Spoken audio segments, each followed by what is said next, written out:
So my job is really just to take credit for seeing all the remarkable talent in Heather Corzun. Did I pronounce her last name right there? No, it's Corzun. Yeah. Seeing Heather's talent a couple years ago and saying, all right, we had this dream of doing this Student Sustainability Summit, but we just didn't have the right people together to make it happen. I was like, Heather is the student at Mary Baldwin University that could make this thing happen. And then actually exceeded our dreams pretty substantially too. So Heather's going to talk about this summit, and then I'll stand up here just to give like fist bumps and high fives and that kind of thing to her. I'm Steve Grandy, by the way. That's all you need to know. My name is Heather Corzun. I am a business student at Mary Baldwin University in the Shenandoah Valley. I have an emphasis in sustainability, and I'm also a double major in studio art, so that's kind of random, but I do work related to environmental art as well. And I'm also the SSV intern, which is our RCE in the Shenandoah Valley. And I also served as the project manager and programs manager for the first annual Student Sustainability Summit this past spring. So today I'm going to talk to you about the beginning of this project, its conception, the goals that we had, our accomplishments over the course of the actual event itself, and the steps for the future of sustainable development goal education in the Shenandoah Valley. So this is Virginia, and this is the Shenandoah Valley specifically. SSV, Sustainable Shenandoah Valley, is the RCE in the Shenandoah Valley. We're composed of these 5 member institutions, as you can see here, and our mission is to foster collaborative partnerships for a sustainable Shenandoah Valley. And we do this primarily through developing networking opportunities for institutions and communities across those areas, as well as enhancing community access to resources using the resources that universities and higher education institutions have. We also try to amplify and maximize the existing efforts that already are specifically tied to the SDGs, and then connect sustainability efforts in the area more explicitly to the Sustainable Development Goals. And so, I was really having a great conversation with everybody here today about engaging youth and engaging undergraduates and students very specifically. So to hear about the North Texas Summit is really exciting because this is kind of the whole point of our summit, so that's very wonderful to see that across the Americas. So we noticed in the Shenandoah Valley specifically there was very little opportunity for students to talk about their sustainable development work or work they didn't know was connected to the SDGs but could be connected. There was very little opportunity for them to talk about that across our campuses, and in addition there was very little opportunity to talk about that work in the community as well, and to kind of connect those 2 areas together. And so we came up with the idea of the conference in order to help them investigate how their work applies to the SDGs very specifically, and also to connect students across institutions and hopefully inspire them by exposing them to their peers' projects.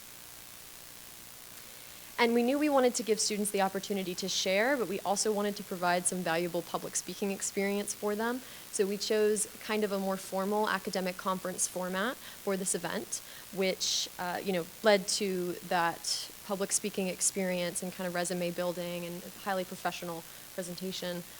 But it also provided a very professional environment that was attractive for our community group sponsors, which I'm going to talk about our process for determining those and getting that funding in just a second.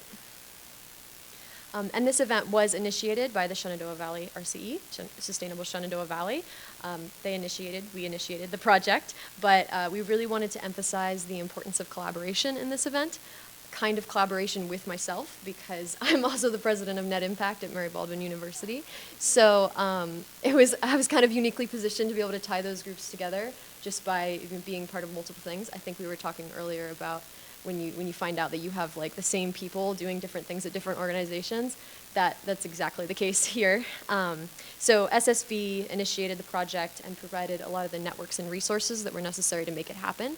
But both of these organizations provided funding and members of the planning committee. So our planning committee is up here, that's me, Grace and Jackie from Mary Baldwin Net Impact, and Grayson and Sophie from JMU and Sustainable Shenandoah Valley, and me for both of them.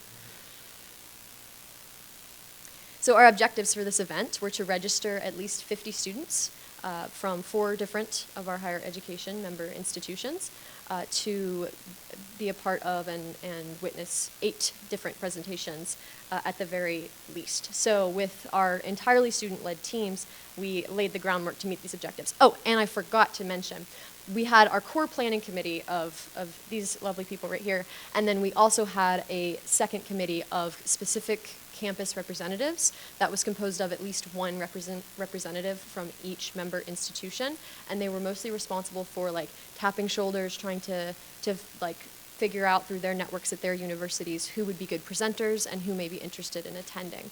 So we found that to be a very successful method of kind of drumming up interest, getting presentations, finding those people who were already doing those projects, and also just disseminating our marketing materials in general, because I couldn't drive with my car to every institution and put up flyers, so I kind of tried to lean on that network to be able to do that. And so we began this process in December of 2021 when we released the call for presentations, and we were really searching for projects that were very impactful, both in formal class settings and also out of the classroom, and just really trying to get a good mixture of those so that we could provide a variety of examples of how SDG work can be carried out in different media.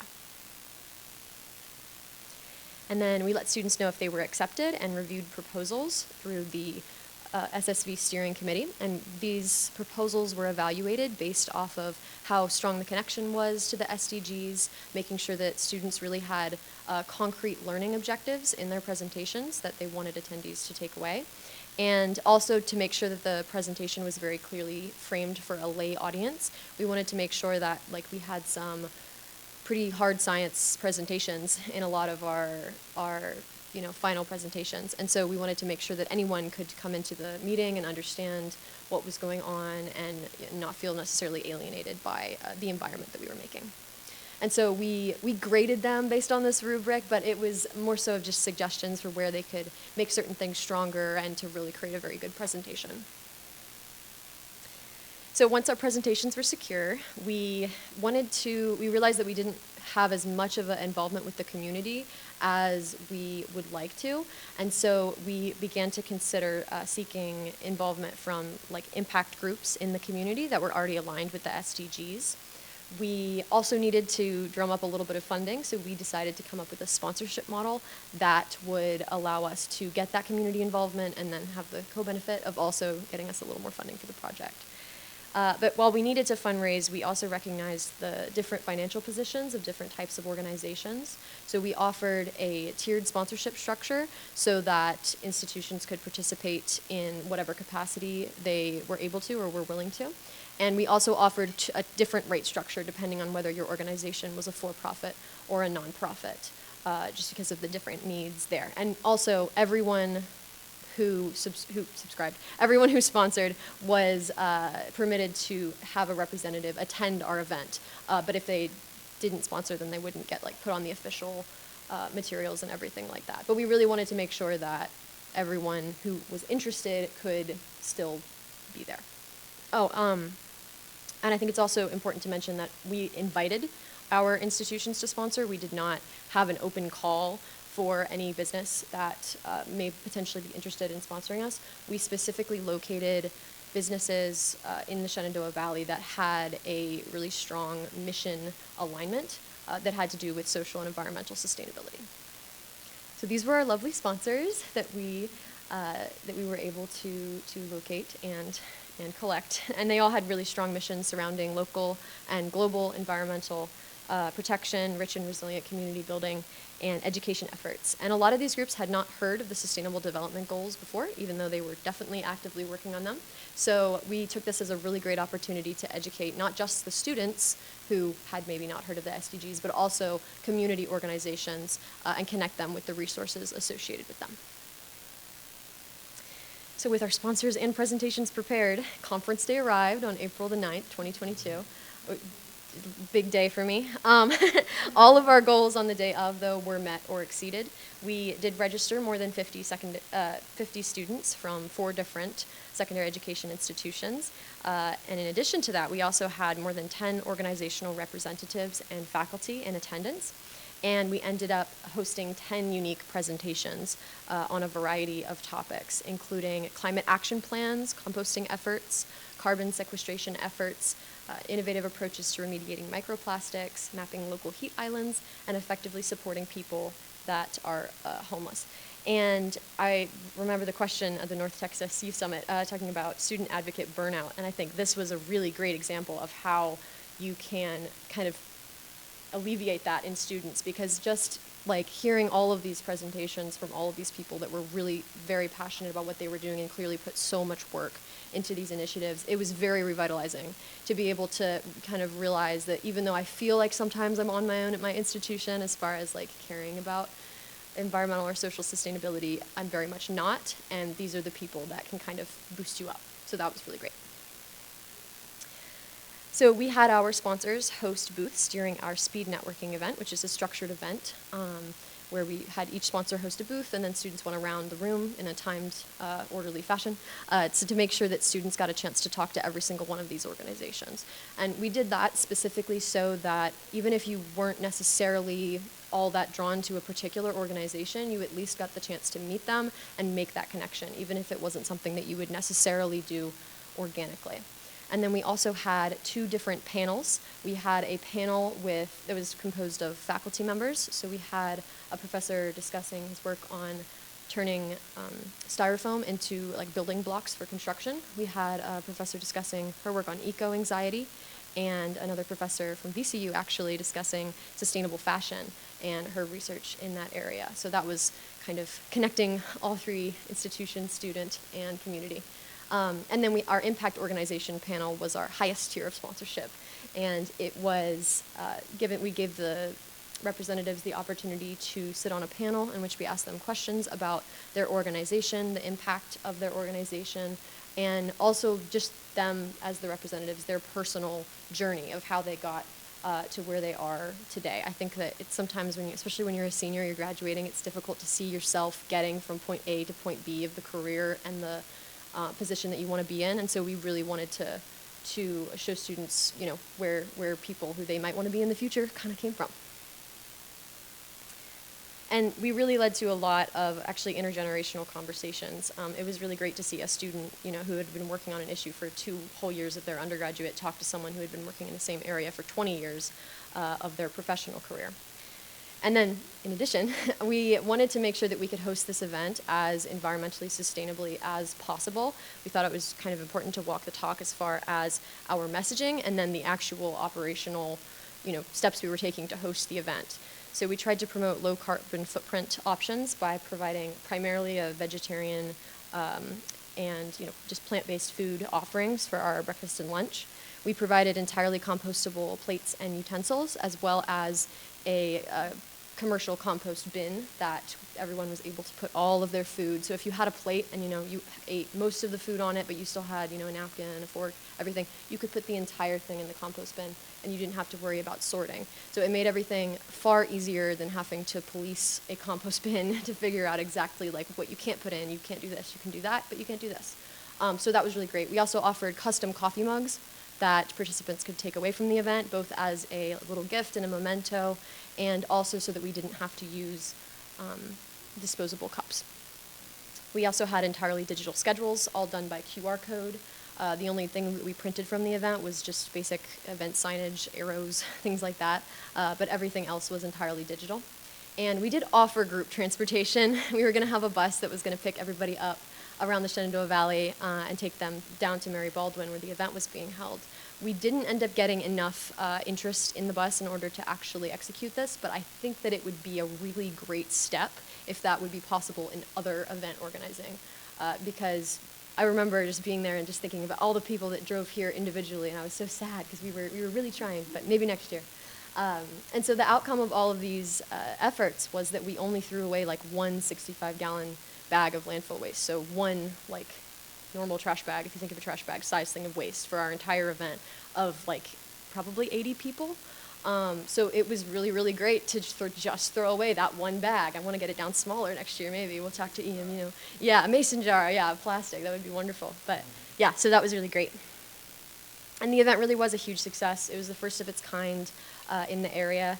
We had some very, very thoughtful presentations and some really productive dialogue from students between students across institutions and also between students and community organizations. I personally had a chance to discuss Mary Baldwin's composting initiative with Bridgewater College and Eastern Mennonite University, and to kind of benchmark their far larger operations with what I was trying to accomplish at my own institution. There were students from JMU who had a plastic removal device they created for an engineering project that was based off principles of biomimicry. So they got the chance to explain biomimicry to a lay audience and also show off their device. And a Shenandoah River organization was present at that particular presentation, and they invited them to test it in the local river. So that was very exciting. And then another really big connection that was made after a Bridgewater College presentation on heat mapping in Harrisonburg. We had a Stanton community group invite the presenter to replicate the project for addressing tree canopy concerns in lower income neighborhoods in Stanton. So that was a great email to get to hear that they had made that connection and that they were very excited to work with him.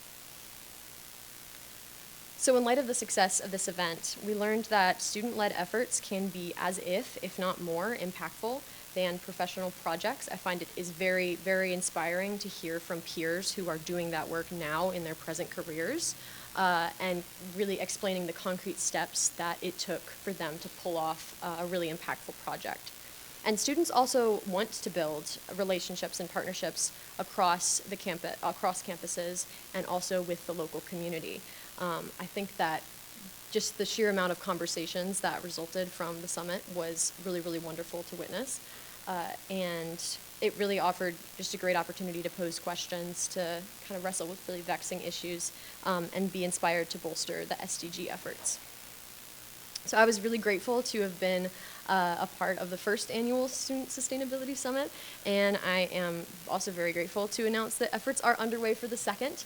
It's going to take place this upcoming April 2023 at Eastern Mennonite University, primarily hosted by the student groups, the Sustainable Food Initiative, and the Earth Keepers. And I'm also very grateful to have the opportunity to speak here. Does anyone have any questions for me?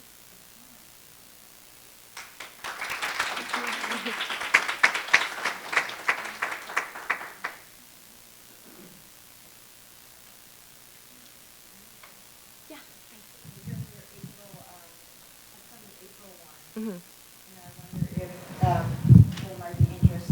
It's a whole day? Yes. How do you get this out? I don't want to break anything. Oh, my God. Okay. Just a little bit. Still works.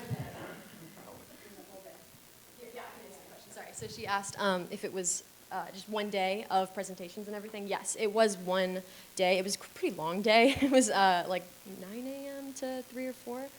I would, if I hosted it again, and we'll probably talk about the student groups, consider breaking it up a little bit, because I think our concern over it being too long led us to kind of stack presentations. We were hosting about 2 or 3 simultaneously, and I know a lot of people really wanted to attend events that they couldn't necessarily attend because they just were happening at the same time.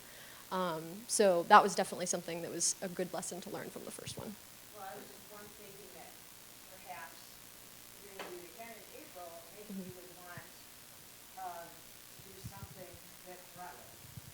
you would want to do something maybe you would want to do something, maybe you would want to do something, you have 1 hour of it or something be virtual, where you could bring together students from these other RCEs, and even from some of the Americas ones, maybe, because we did, 2 years in a row, we did a RCE Americas Youth Conference, right? And that was a couple hours long and had simultaneous translation, Spanish, English, stuff like that. So if you want to do that, or even do that like the night before as a, opening thing or something, I'm sure that there would probably be students, everyone's nodding their heads, that would be interested in doing that as part, maybe that would be a good day. Yeah, that sounds wonderful. I'll definitely reach out to see if we can plan something like that. We were talking about like a kickoff kind of an event thing, but we didn't end up getting it started for the first one. Yeah. Yeah, I think that would be really, really powerful. One of things that we talk about a lot with the SDGs for students, particularly around eco-anxiety, is that sense of hopelessness. And so I think the summit really helped with addressing that, because, oh, I'm not alone, as you were saying, Heather, right? But then if you're also then connecting with RCEs across the Americas, like, wow, you know, that I think could be not only inspiring, but just kind of restore one's hope meter, you know, for long term. I think it's a great idea, Jenny. Yeah, definitely. No, we do, because someone, you know, listen.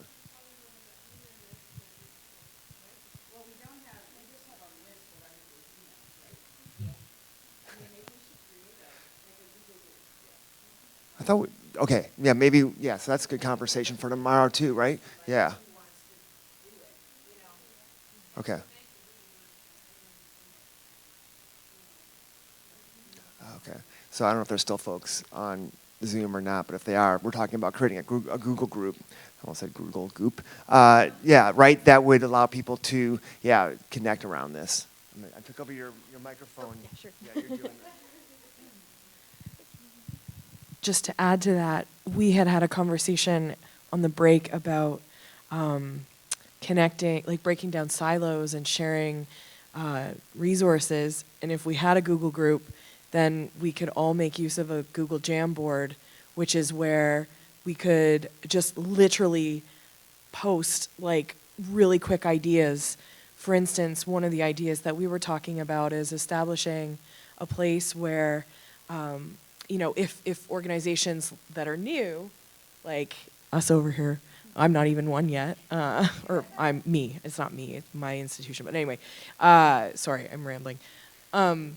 If we were interested in hosting a youth summit, what is a template for that? Like, what does that look like to get it set up? We could really lean on the expertise of those of you who have run one, and those resources could be made available through this Google group, or like, you know, Jamboard, or, you know, whatever it might be, a collaborative Google Doc, even sheets, you know, a spreadsheet of, anyway, that would be great. So yeah, it wasn't really a question, it was more just to add to that. Yeah, not at all. And yeah, actually, to ensure like the sustainability of the Sustainability Summit, I did compile a Google Doc that had all of the steps, all of the tools, all of the plans, questions, everything like that we used to share with the next person to plan it, because I really didn't want it to die out as the first annual and then the only annual. But yeah, so I absolutely have those resources. I can definitely share them, and I'd love to, yeah, be a part of a Google group as well. Yeah.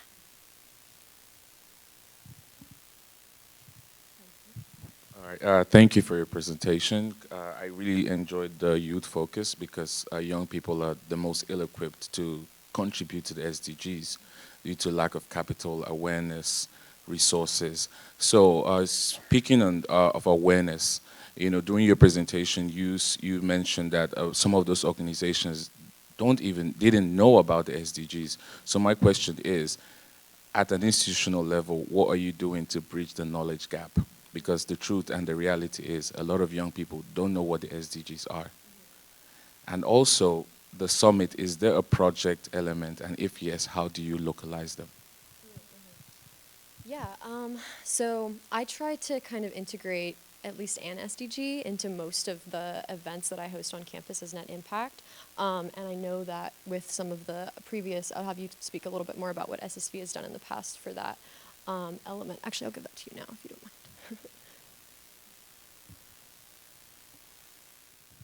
Well, I'll give an example for the office I oversee, which is it's called the Community Service Learning Office. So we do community engagement projects with faculty and community organizations. And just like Heather said, there has to be an SDG connected to everything that we do. So it has to be through that frame. And so that at least allows that conversation to start.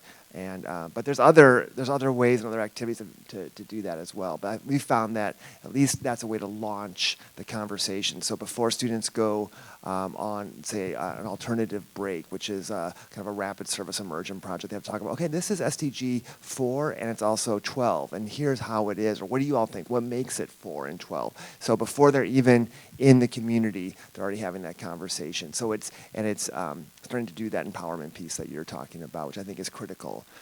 Yeah. And I also forgot for net impact, I'm just talking about net impact, not SSP, but we have recently launched a series where well, originally it was SDG film and discussion series, and so just for our Mary Baldwin, we would show a film that had to do with the Sustainable Development Goal and then have a discussion after it. We're going to be pivoting that to picking a particular community organization to feature and visit on a site visit with our students, funneled through the lens of an SDG, to hopefully kind of simultaneously reach out to the community and strengthen the relationship between their work and the SDG, as well as just general student understanding of that. And then kind of a furthering of the conference on a smaller level is kind of how I've been working on that. One more piece about that. This goes back to what Jenny was talking about earlier around reflection. And one of the things that I love that you did, Heather, with this conference, the students had to put these submissions together to have their work presented. And they weren't like real super intense, but it did have, like you said, kind of a more of an academic conference kind of feel to it. And then the feedback, and part of that was they had to say, and here's how it connects right to these specific SDGs. And then there was feedback from a faculty reviewer, which promoted that reflection. So that it wasn't just kind of a one-way dialogue. Or that's a monologue, I guess, but it wasn't one way. There was a dialogue there to really promote that reflection. Like, wait, how am I making the connection back to these SDGs? And so I think that's a really important part of what you did here, was creating that reflection. And then by being at the conference, there was another element of reflection as well. Yeah. Yeah. Good swag. No worries. No, it's okay. Thank you. It was a great presentation. I'd just like to comment that we did have youth conferences in the past. Great ones organized by Grand Rapids. I think Jenny mentioned it. And I think it just kind of dropped. But it was amazing. They were short. We involved all continents. So did reach out for Africa and Europe and Americas, North America, South America. And they were short. The only challenge was keeping our youth to the 15-minute time for presenting, plus 5 for questions. Not too long because everybody has classes and things like that. But I think it's really something worth picking back up again, for sure. It was motivating. They would be showcasing like energy. They could speak for 50 minutes, anything related to sustainability and energy, plus 5 of questions. So they could bring their own country experience or region experience. And it was really amazing. The students got engaged. The people that were tutoring them or helping them out would also just make sure they would do it, but just keep it in a reasonable way and presentation, things like that. It would be really nice if we could get that back on again, and it was really motivating for the students and for the people involved in the RCE. Thank you. Good morning, everyone. My name is Martin Parabom. I'm pleased to serve as Dean of the Fulton School of Liberal Arts here at Salisbury University, and so pleased to have you all here today, and so proud of our standing as a regional center of expertise for the United Nations and UNESCO.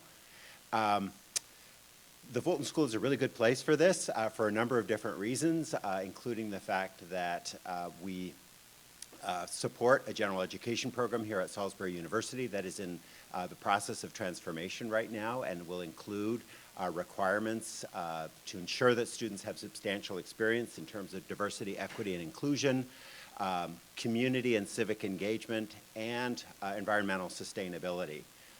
We are 12 different departments supporting more programs than that in the visual and performing arts, humanities, and social sciences. So this is a great university home for the center, and of course we're thrilled and pleased to have as our colleagues the members of the Department of Conflict Analysis and Dispute Resolution and the Bosserman Center for Conflict Resolution, which is also now within the Fulton School fold, and so a safe space where people can engage in academic and intellectual inquiry while at the same time identifying solutions, because there are a lot of problems out there that need solutions and more than just discussion, but real practical steps to make the world a better place. Just looking at the New York Times this morning or any newspaper, we're confronted with problems of global conflict, of human rights violations that are only getting worse, it would seem. Obviously, the environment, challenges to democracy all around the world. We see maybe some signs of hope, actually, in places like Iran, although they're very, very difficult times now in terms of students returning to campus, not to go to class, but to protest their government. While Iran's government, in turn, is blaming the United States and Israel for what are probably more homegrown problems in sort. Which reminds me, a good fast to our Jewish colleagues who may not be with us today, actually, because it is, of course, the high holy day of Yom Kippur, and so a blessed day to them as well. So, and I guess I don't want to say too much because I know there's a lot going on today, but I'm so grateful that we have this global, sort of this constant reminder to be global in our approach to human problems. Here in the United States, we've suffered from the affliction, I would say, of exceptionalism. We've tended to think of ourselves as a city on a hill. Maybe we don't want to, maybe we want to get the elevation down a little bit, or maybe we want to be on a hill as sea levels rise. But in any case, I think recent events have prompted us to be more mindful of what our fellow human beings are doing in other countries. And I was reminded of that particularly recently when Roe v. Wade was struck down, and there was a discussion on NPR where the question was, how is it that in countries like Latin America, which are, still have the strong sort of cultural influence of the Roman Catholic Church, there's been progress made in terms of reproductive rights, whereas we've seen what we've seen here in the U.S. And one of the responses to that was that we've tended to be a little inwardly focused and a little bit less collaborative when it comes to banding together, linking arms, and ensuring that as a species we stand up for human rights, not just here but everywhere else. Another, I guess, reminder of that was in the middle of the night tonight reading about the Quebec election returns, and struck as a Canadian by the fact that the Quebec National Assembly is going to be dominated by a party that 12 years ago didn't exist. Kind of a reminder in terms of our own democratic systems here in the U.S. that we're very much locked down in a two-party system, and that doesn't have to be that way, because we certainly see examples to the contrary. So you have got a lot to discuss today, I know, so I don't want to hold you up. But again, just so excited that you're here and that we're having these important discussions. I guess maybe the last thing I wanted to mention was that, again, I was struck as a Canadian by the fact that last Friday was Truth and Reconciliation Day in Canada, and wow, and we're locked down over whether or not we can teach critical race theory, whereas other countries are engaged meaningfully in just acknowledging, I'm a historian, dealing honestly with the past and reasonably with the past in an evidence-based way with the past, not to beat ourselves up or to say we're horrible human beings, but to say we can do better.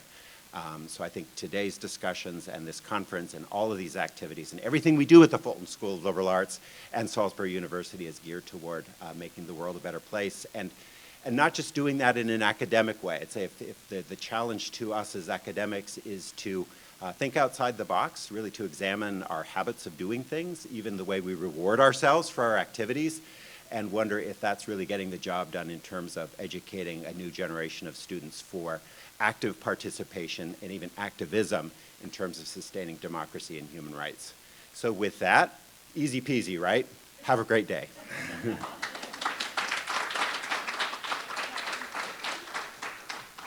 Thank you so much, Dean Perryboom. Next, we'll have Assistant Dean, Dr. Chris Egan. You might notice a little height difference between Martin and me.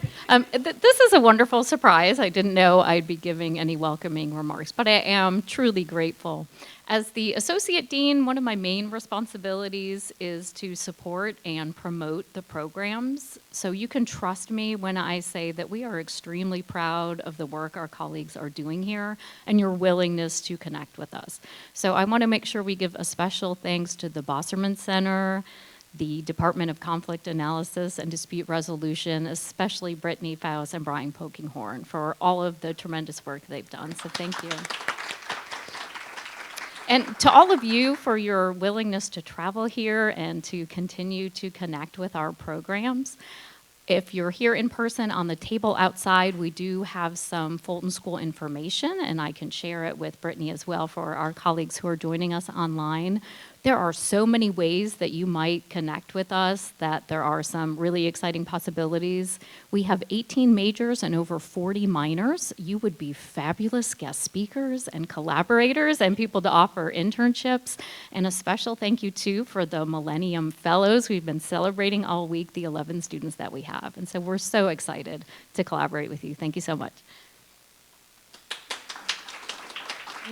I would like to introduce the chair of our conflict analysis and dispute resolution department, who was able to join us, Dr. Jacques Coco. Do you want to come up here and say hi? Myra, it'll just be one moment. Sure, no problem. Good morning, everybody. I think I will be very quick. I am very happy to welcome you all in our great university, SU. And Dean Perboom and Dr. Egan, they said everything. So my goal is to endorse everything they said and to reassure you that you are welcome here and we have a great school, we have great programs, and feel free beyond this to network with us so that we remain in touch. Welcome and thank you.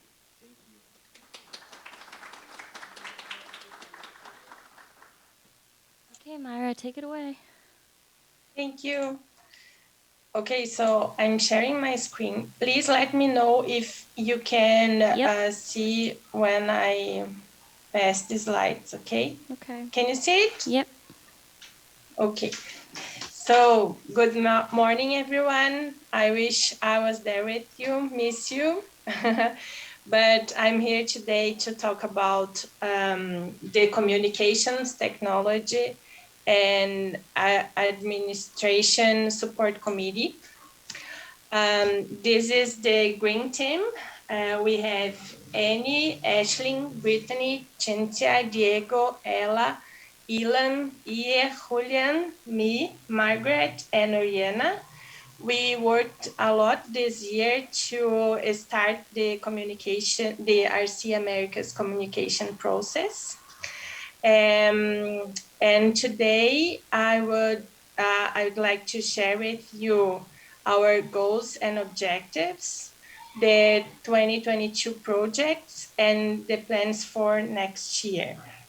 The purpose of our committee is position the RC Americas network and its members at the local, regional, and global levels, manage the technology in use, disseminate projects, actions, and experiences on education for sustainable development and the SDGs. Can you pass, Brittany, please?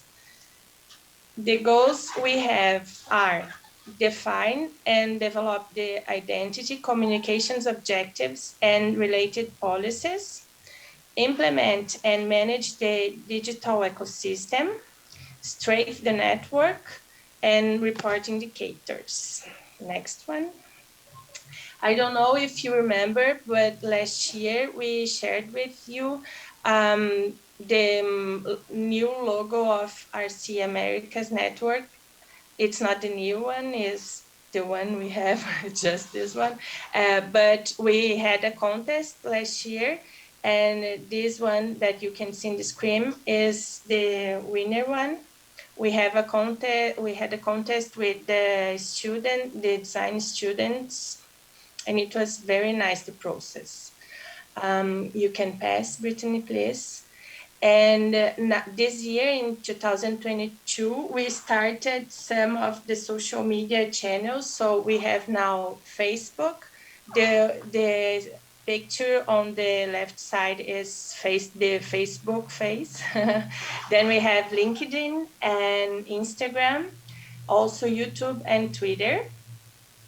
Now, all these accounts are in use, right? You can pass, Brittany, please. In the next slide, you see the links of all the networks. Brittany, can you pass, please? Okay, thank you. So this is all the links for our social media. So I don't know how we can share with you, But I really appreciate if you all join the network, right? Follow, interact with us, share the content, and invite all your friends to join the social media channels because it's very important, right? For disseminate all the good stuff we are doing. So a little bit more about what we did this year. We had a workshop in collaboration with Education Task Force. So Steve and Edith had this SDG Community Engaged Learning Workshop. It was very great. We have a lot of people from all the Americas participating. So if you have something in mind, something like that, we can help you arrange and disseminate too. The next one, please. Oh my God, I forgot to say that. This is a screenshot of the workshop that Steve did. Yes, sorry. Okay, the next one, please. This is some of the posts we had on Instagram. So we share a lot about important dates from ESD and SDGs. For example, the World Overshoot Day. We have also communications about RC awards and events.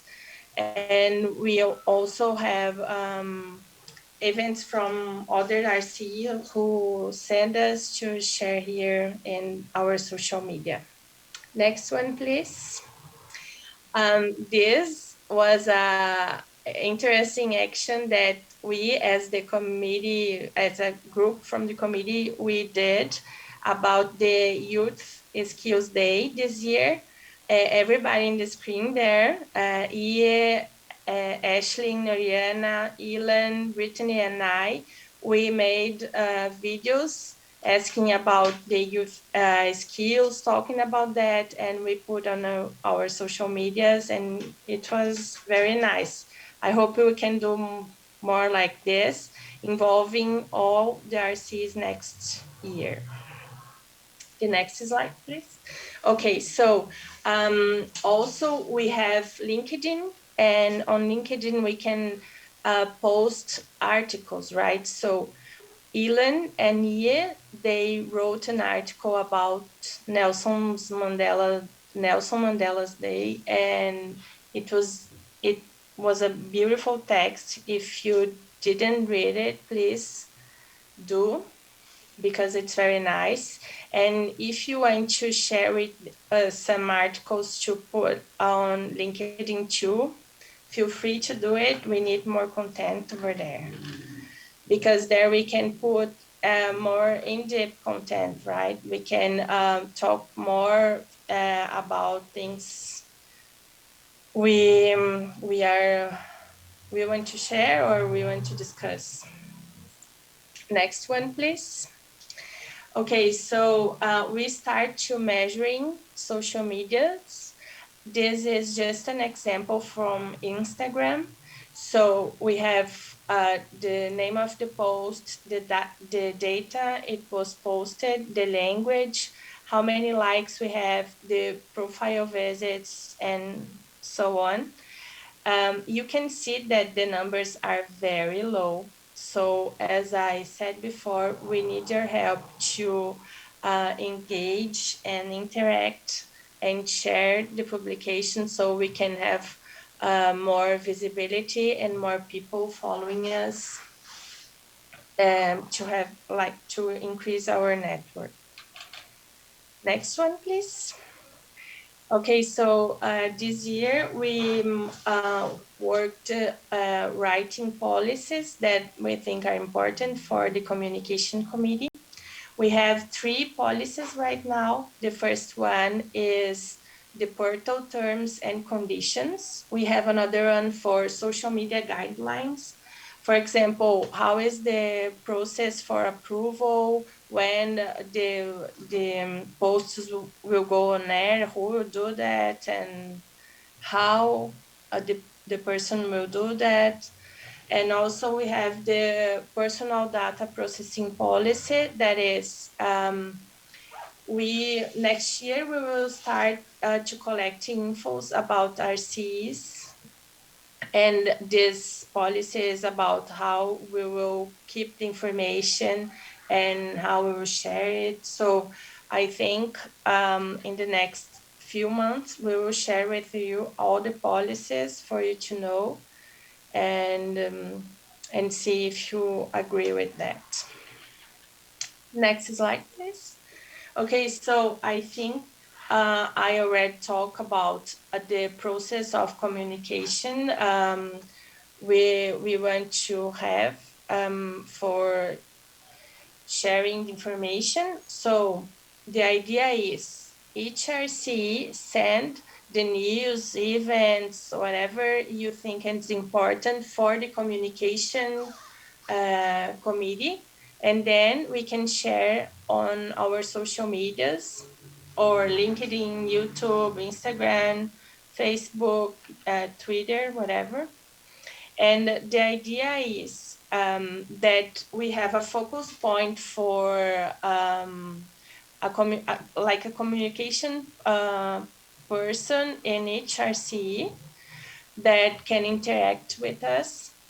And this, we have already some of focus point in RCs, but not in all of them. So if you don't have a focus point now, please send us a name so we can start sharing information and asking for information.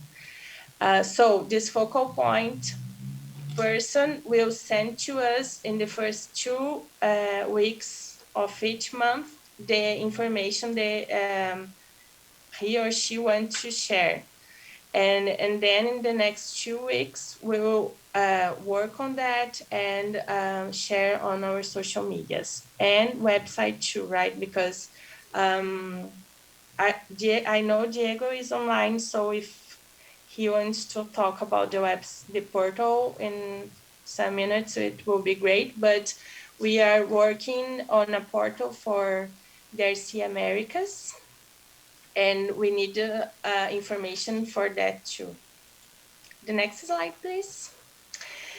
Okay, so for next year, what we are planning to do, we want to increase RC content and participation.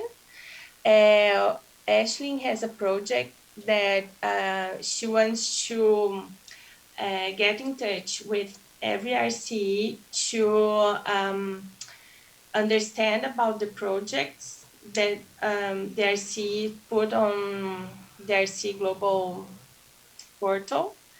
And then we share these projects in our social medias to everybody knows and understand it. And why we want to do that? Because we want that people knows what each RC are doing and how they can participate, or maybe make a partnership, something like that. Also, we need to develop content for web portal and social media. So we have some themes we want to reach for next year. We want to create RC America's database where we can have information about the people, the projects, what are the main objectives for the RCEs, how can we help, and something like that. We will have a form to send to you in the beginning of next year, asking a lot of things so we can have this database.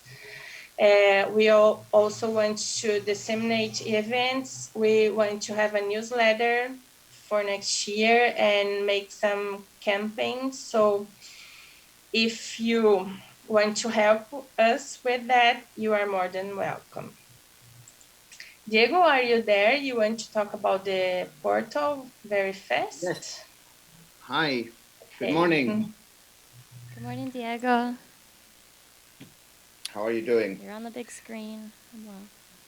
Okay. Again.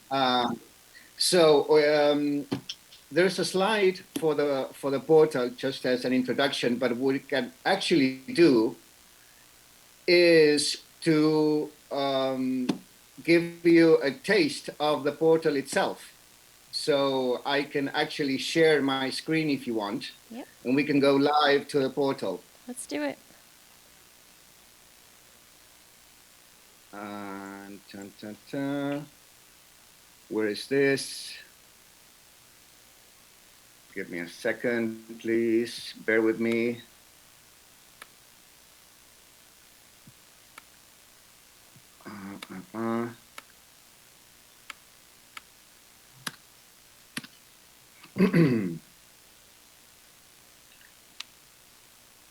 So,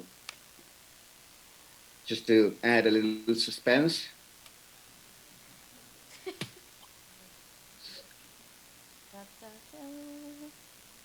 Oh, Is this showing? yeah. Ladies and gentlemen, this is our coming portal. It's a labor of love. We're very proud of the progress we've made so far. Tons of hours and dedication, our hearts and minds put on this. So this is a sneak peek to the portal that will be launched during the first week of January officially. So there's still a lot of work to do. This is, as I said yesterday, a 0.9 version. But here's a sort of a brief tour. We have some pictures. We want to collect many more pictures about our history, our track record as an Americas network. So there's an introduction, our approach, education, research, and outreach. We have on the homepage an events section. We are featuring this Americas meeting. We will be updating the portal with news regarding sustainable development from the UN system and related, our stakeholders in general, and of course ours in particular. So these are a few samples, and then we wanted to make it visual. So as you can see, we have different pictures of the past Americas meetings. Of course, what we want to do is not only show our meetings and how we work together, etc., but we certainly want to focus on projects. So we want to show the impact we have on the territory. So, of course, as Mara was saying, we will put Google Forms in place so we can collect information and material in an orderly manner, so we can start processing all that, so we can start uploading and updating our portal. That's the main section, the homepage. Then we have the network. We have a section about UNU. We talk about the United Nations University and the Institute of Advanced Studies in Sustainability. These texts were copied from the official Global Network portal. We, of course, we want to give it our approach to all this, but this is what we have so far. Then we have our section about the global network as well. We want to make reference to the global network we're part of with the last updated map. And then we have a section about the Americas network with our vision, our purpose, our values, how we organize our work through governance, meetings, members, projects, and youth. That's the youth section we are developing, as well as the projects one. And through this button, you will be able to access the same way here to that specific section. On governance, we have our structure, our guiding principles. We can read each and every one of them over there. Our governance structure and main responsibilities for the steering committee, support committees, and task forces, the focus of each task force on their SDGs. Of course, we can update this according to the conversation we had yesterday afternoon about what is it that we want to do with the task forces. I have also a few ideas that I've been thinking about last night about it. Maybe during the next step session this afternoon, we can discuss them. Also, we have a section about the regional meetings. Of course, very important moments for us. The featured meeting, the one we're having today, but we also have all the past Americas meetings with their specific page. So of course we've been acquiring information from the global portal, but I think this is an opportunity for us to actually curate that and make the most out of that information. This is our history. So if there is a way we can actually enrich that information about past meetings, I think for our audience would be nice. We will have, of course, much more control about this content than just going through the service center. We have a section about our members.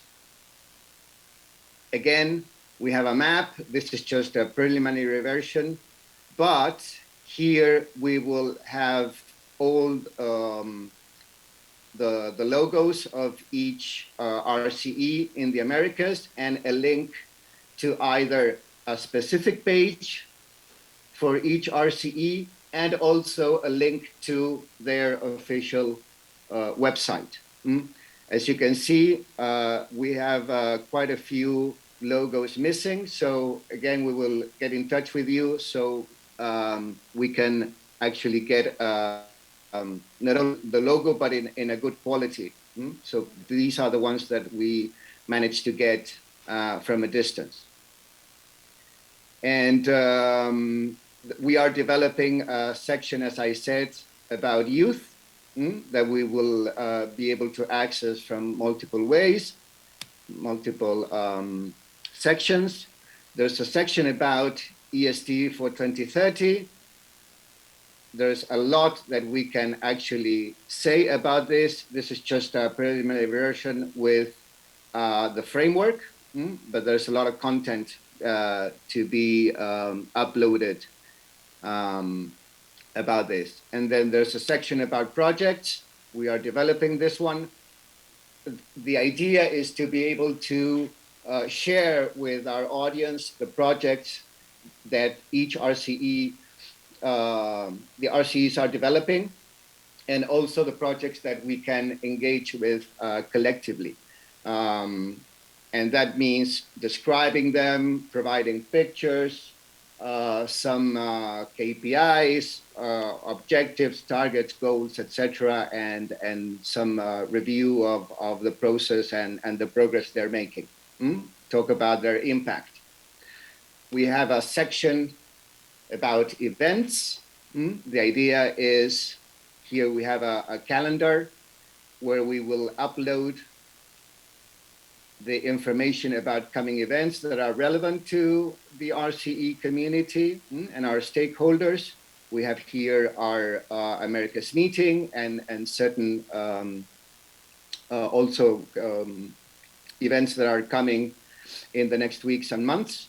So again, we can actually connect this access of information to the different pieces that we'll use to disseminate the information, provide links to attending, or anything we want to add to that to promote engagement. And 2, 3 more things. The idea is to have our library or resource section. We've developed this database of relevant documents that we've uploaded to our one Google Drive folder. Here you can have a view of the cover, the title, the description, and the date it was published. And of course, you can click on the name and you will be able to access and download that document. So again, these are documents that have been published by the UN system or different, scientific papers, etc. Actually, the day before yesterday, we've uploaded all national NDCs from the Americas. That I think this is a great opportunity to, as we said yesterday, position the RCE Americas Network and our portal as a one-stop shop for information that's relevant to us, but it's disseminated all around the globe. Here we can have a great and useful and practical access to information that we consider relevant and important. Then we have our contact section. There's contact form.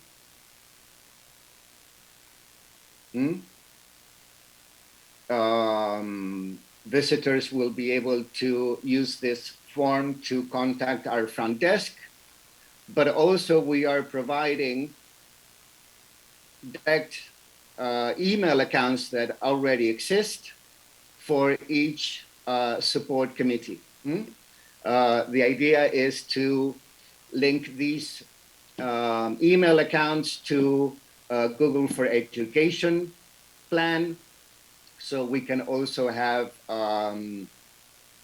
the Google Workspace tools that we all know of, Drive, etc., as under the domain of the rcamericas.org. And also, one important coming development, besides all this, is the creation of data section.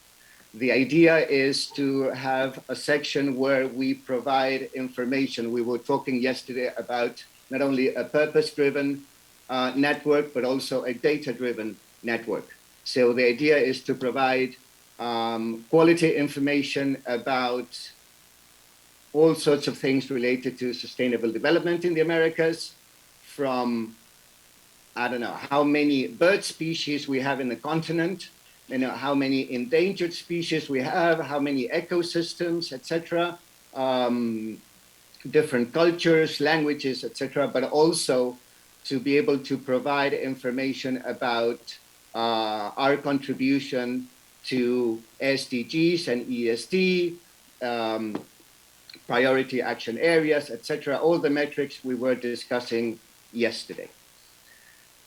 So we are... Thank you, Diego. Pretty proud about this. Yeah, we are. You have made an awesome job. You, Cynthia, and... Yes, and before I forget, I want to not only thank Cynthia for her support and involvement. I want to basically put on the table the amazing, outstanding work Margaret Finnegan has made with this. And actually, I would like to officially name her not only as a member of our communications committee, but our webmaster and IT coordinator for the Americas. She's outstanding and a pleasure to work with. Thank you. Great. Thank you. So I don't know if you have some questions for us, but you need to go to the microphone because we cannot hear you. Oh, yes. Meg's here with us, and so is Ashlyn.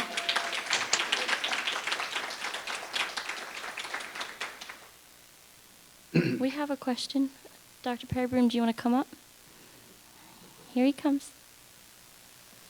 I have to run, but I'm really glad to have this opportunity. And one of the keys to leading positive change is showing up and hearing about this. And holy cow. So here we have our Institute for Public Affairs and Civic Engagement at Salisbury University, which every fall runs a series called Democracy Across the Disciplines. It's a Monday evening lecture series that functions as a one-credit course for students, but it is also a lecture series that's open to the public.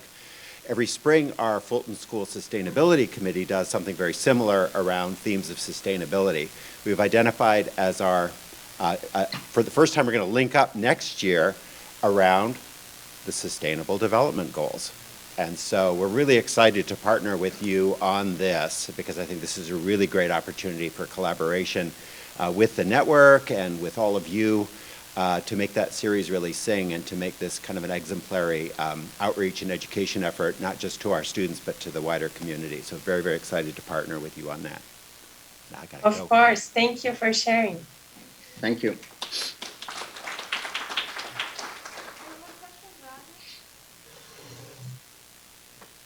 Here comes Roger. Yay. So this is just great, just great. I guess I wonder about different languages. Will it be, automatically translated into English and Portuguese, those kinds of things? It is already. We already chose the languages in the Americas.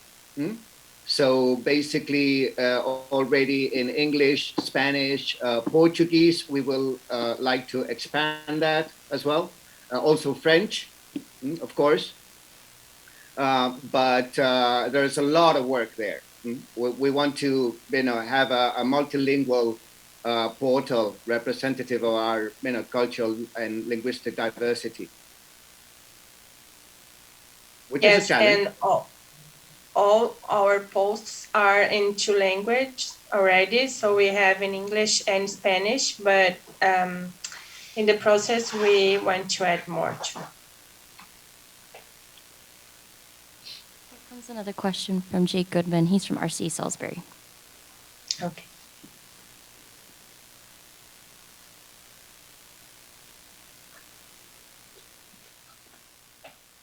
Well, 2 things.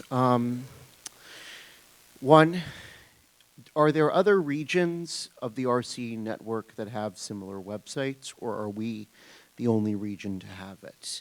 And 2, as someone who is in the process of creating a website myself partially with the help of a few other RCE members for climate-specific related purposes, what would be the best advice you would have to making it align with the Sustainable Development Goals?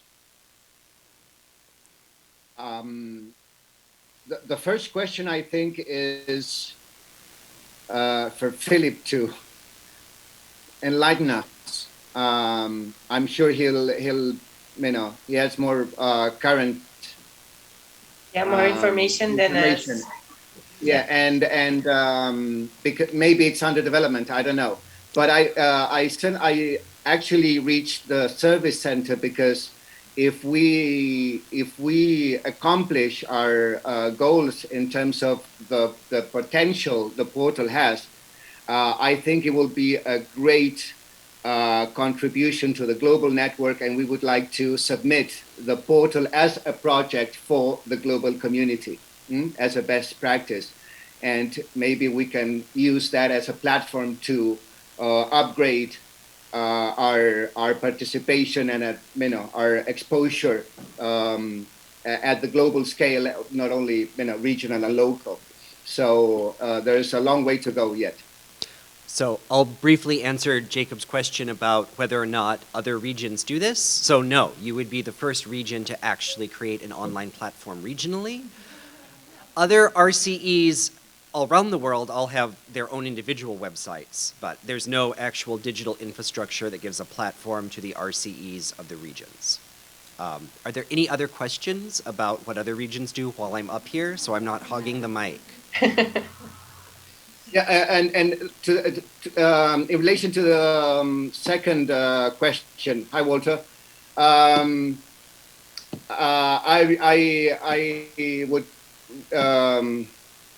wouldn't mind at all having a sort of a one-to-one conversation about how to develop that portal for Salisbury and how we can actually align that portal to ours, to the networks.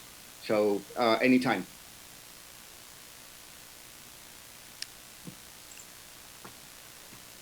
Anything else?